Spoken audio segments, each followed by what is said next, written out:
हमारे देश को सिर्फ 3A ही चला रहे हैं और 3A से अगर आप पंगे लोगे तो आप खत्म हो। आंखें खोल दी आपने मेरी तो आज। हमारा देश सामने से अलग दिखाया जा रहा है, पीछे से कुछ और है। जहाँ पॉलिटिशियंस और जहाँ बिजनेसमैन एक साथ हमारे देश में मिल जाते हैं ना, वहाँ पे आम जनता के लिए रूल्स अलग होते हैं, बड़े लोगों के लिए रूल। अब एक शादी भी बहुत खतरनाक और उसमें 2 करोड़ की घड़ी भी गिफ्ट की गई। 2 करोड़ की घड़ी नॉर्मल गेस्ट को मिली है। ए ग्रेडर्स को दुनिया का जो सबसे बड़ा एसेट मैनेजमेंट कंपनी है ब्लैक रॉक, उसके मालिक आ रहे हैं। जेपी मॉर्गन, उसके मालिक आ रहे हैं। मेन हर बंदा वहां पर अवेलेबल है। ये दुनिया की तरफ मैसेज क्या जा रहा है कि boss I am the king. तो एक व्यक्ति है, उनका कुछ भी ऐड करो तो 7 हो जाता है। सुशांत सिंह राजपूत की जब मृत्यु हुई, काफी बड़े बड़े लोगों ने ट्वीट किया। इन व्यक्ति ने एक भी ट्वीट नहीं किया, लेकिन इस शादी के लिए अलग से इतना बड़ा ट्वीट लिखा गया। ट्वीट छोड़ो, गाना गाया गया, कविता लिखी गई है। अपन इतनी मेहनत करते हैं, सारा प्रॉफिट गवर्नमेंट ले जाती है। इसको मैं कहूंगा टैक्स टेररिज्म होता है हमारे देश में। आपको क्या लग रहा है सबसे ज्यादा मीडिया और सोशल मीडिया को ओन कौन कर रहा है? जिनके बेटे की शादी हुई वो बहुत बड़े बड़े मीडिया हाउसेस को ओन करते हैं। इन लोगों ने ऐप्स ऐसे बनाए कि हम चिपके रहे। इन लोगों ने चीजें ऐसे बनाई हम एडिक्ट हो जाएं, हमको पता भी नहीं हम लोग एडिक्ट हो गए हैं। आज सबसे ज्यादा लोग 2 चीजों से एडिक्ट है। पहला, जो हम सबसे बड़े उद्योगपति की बात कर रहे हैं, उनके राइट हैंड को उन्होंने 1600 करोड़ का घर गिफ्ट किया था। लोग ये सोच रहे हैं खर्चा करते रहे, भाई खर्चा उनके नेटवर्क का 1% भी खर्चा नहीं हुआ। जिस बंदे को आप ऑथेंटिक भी समझते हो ना, वो पैसे के सामने झुकता है। इसका लाइव प्रूफ देता है। देश के ऊपर बहुत कर्जा है। गांधी जी का फोटो नोट से हटा दो, मेरे पिताजी का फोटो लगा दो, सारा कर्जा मैं माफ कर दूं। तो इसको थोड़ा सा मैं एक कहानी के तौर पे बताता हूँ, जो रियल कहानी है, ठीक है।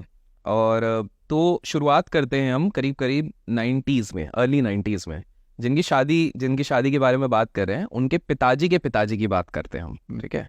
तो उस समय पे क्या हुआ था, 80s, लेट 80s और 90s, लेट 80s आप समझ लीजिए। उस समय पे एक बहुत बड़ी रेड चली थी इनके ऑफिसेस पे, और बहुत खतरनाक वाली रेड थी।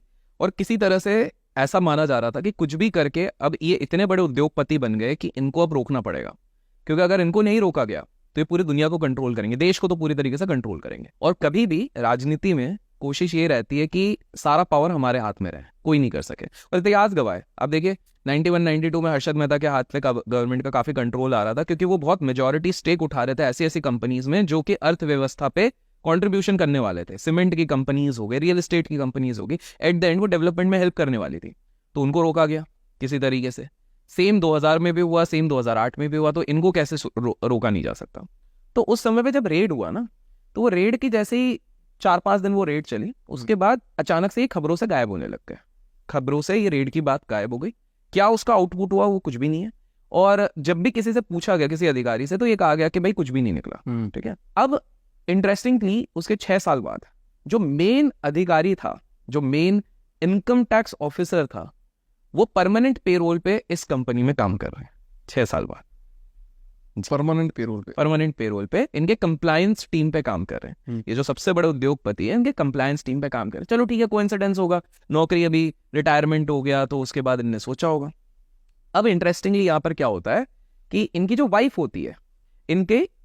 होती है, 3 साल बाद अचानक से इन उद्योगपति की जो भी पार्टीज होती हैं उधर वो दिखती हैं। ये भी कोइंसिडेंस हो सकता है, हमको क्या पता। फिर उसके बाद क्या हो जाता है कि पति गुजर जाते हैं, उनकी वाइफ कभी कभी दिखती है, कभी कभी नहीं दिखती है। जो इनके 2 बच्चे होते हैं वो भी इसी कंपनी में काम कर रहे हैं। मतलब जिस इनकम टैक्स ऑफिसर ने रेड डाला, जो सबसे ज्यादा हाथ पैर धो के पीछे पड़ा हुआ था, उसकी पूरी फैमिली अचानक से बेस्ट फ्रेंड्स हो गई हैं इस उद्योगपति के साथ। एंड फास्ट फॉरवर्ड, जिस शादी की आप बात कर रहे हैं, उस शादी की कुछ तस्वीरों में गलती से कुछ लोगों ने सेल्फी ले ली थी। आज इंटरनेट पे आप जाके सर्च करेंगे तो शायद आपको मिल जाए।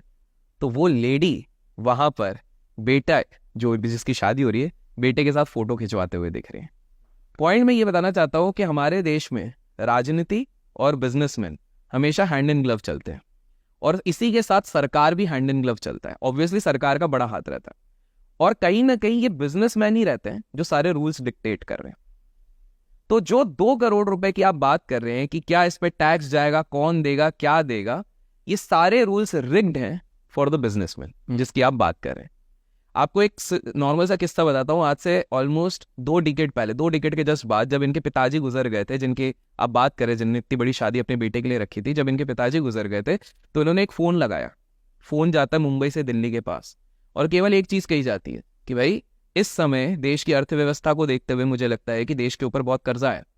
सिंपल सा काम करो, गांधी जी का फोटो नोट से हटा दो, मेरे पिताजी का फोटो लगा दो, सारा कर्जा मैं माफ कर दूंगा। ऐसा बोला गया। मतलब आप देख सकते हो the share power of this person जिसकी हम बात करें। लोग गेस करेंगे कमेंट्स में हम किसकी बात कर रहे हैं, नाम नहीं ले रहे।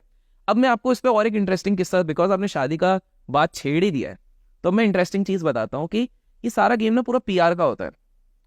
सब लोग कह रहे हैं कि 5,000 करोड़ की शादी कर दी, पैसे वेस्ट कर दिए, ये क्या कर रहे हैं। आपको क्या लग रहा है, पहले मैं आपसे पूछता हूँ, आपको क्या लग रहा है